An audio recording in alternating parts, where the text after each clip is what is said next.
महाराष्ट्रामध्ये ज्या पद्धतीनं जातीवादी व्यवस्था निर्माण करण्याचा जो प्रयत्न एकनाथ शिंदे आणि भाजप प्रणीत सरकार करते आहे, त्याचा सुरुवातीला मला निषेध करायचा आहे. आपण पाहिलं की काही गोष्टी अशा पुढे यायला लागल्या की शाळेतल्या मुला मुलींमध्ये सुद्धा आता ओबीसी वर्सेस मराठा या कोवळ्या मनावर रुजलेला आहे.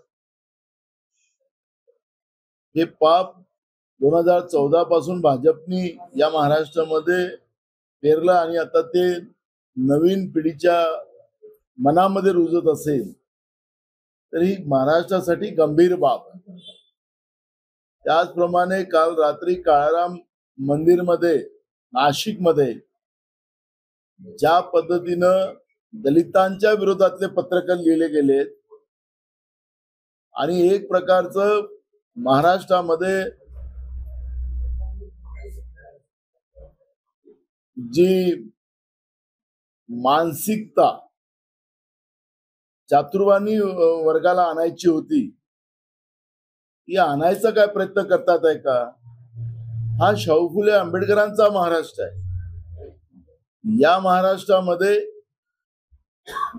ज्या पद्धतीनं ही काही व्यूहरचना जी सुरू झालेली आहे, भाजपची व्यूहरचना जी सुरू झालेली आहे या कदापि चालणार नाही.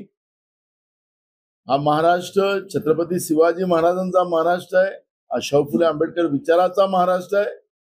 या महाराष्ट्रामध्ये या पद्धतीचं जे काही वातावरण पसरवण्याचं काम सरकारमधले बसलेले लोक करत असतील तर याची गंभीर दखल काँग्रेस पक्ष घेणार. जी लढाई आम्हाला लढावी लागेल रस्त्यापासून तर विधानसभेपर्यंत ती आम्ही लढू. शाहू फुले आंबेडकरांच्या विचाराला कुठेही काळीमा लागणार नाही, कुठेही ते संपवण्याचा प्रयत्न होऊ नये याची काळजी आम्ही लोक घेणार आहोत.